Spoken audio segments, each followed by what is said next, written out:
Bro, you're actually funny. I knew that. A lot of people know that. So, this is a great example of how some Christians who feel that the Bible needs to function as a moral authority for them will read modern moral concerns back into the Bible so that they can maintain it as a moral authority.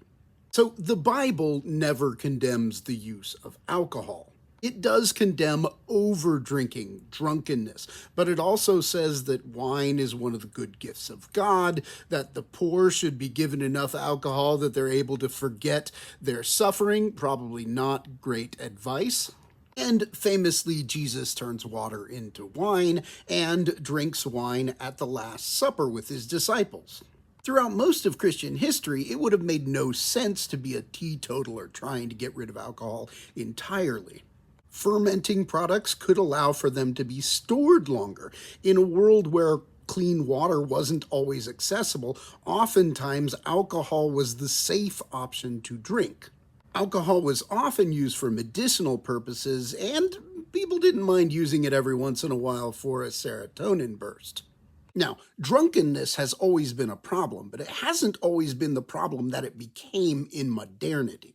Throughout most of the medieval period, wines were about 1% alcohol compared to 3% today. And spirits, that is like grain alcohols, had higher alcohol content, but were usually used for medicinal purposes. Add to this that in the medieval mind, the highest moral standards were really only demanded of like priests, monks, and nuns. So if you were like a commoner, you could get drunk. You're not too worried about it.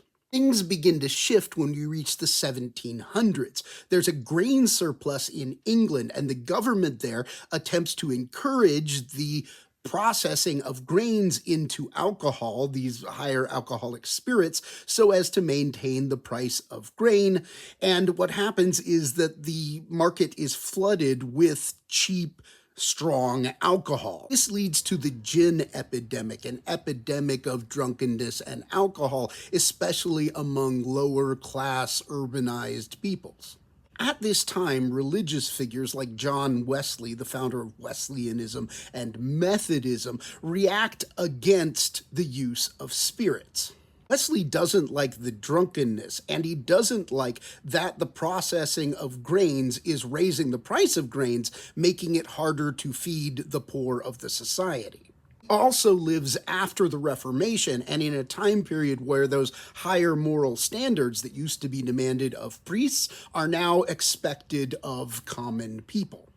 Even figures like Wesley are still not against alcohol in general. They're against spirits. They have to rely on like wine and beer to have safe drinking liquids often. The 1800s kicks off the Industrial Revolution, which makes the problem of alcoholism worse by making processes to make alcohol stronger and making them cheaper, while at the same time developing a standardized schedule where everybody's supposed to get up and show up to work on time, which doesn't work with alcoholism and drunkenness. So by the 1840s, denominations like the Methodists, the followers of Wesley, and the Baptists are turning into teetotalers. They're getting rid of the acceptance of alcohol. This leaves them with both a practical problem and a theological problem. Theologically, they've got a problem because the Bible doesn't have any problem with things like wine. That's addressed with the development of the claim that what they talk about as wines in the Bible were actually non-alcoholic. So in the 1870s, you get things like William Patton's book, Bible Wines, that makes this claim. The practical problem was, okay, if the Bible's okay with non-alcoholic wine, how do we make it? The best solution to this comes also in the 1870s when a Methodist minister named Thomas Welch develops the pasteurization of grape juice. In case you've ever wondered where Welch's grape juice comes from, you owe the Methodists. So now, by the time you get to the Prohibition era, you've engineered a modern solution to a modern problem that you're able to project back on the Bible. For some of us, it will seem that it would have been easier to just come up with a modern solution to a modern problem and leave it at that. But there seems a deep need in a lot of people's human psyches for the belief that even the particular rules that you follow at any given time have a firm, unchanging, ancient, perhaps revealed status. And honestly, if some people need that to deal with problems like alcoholism, I'm not going to take it away from them.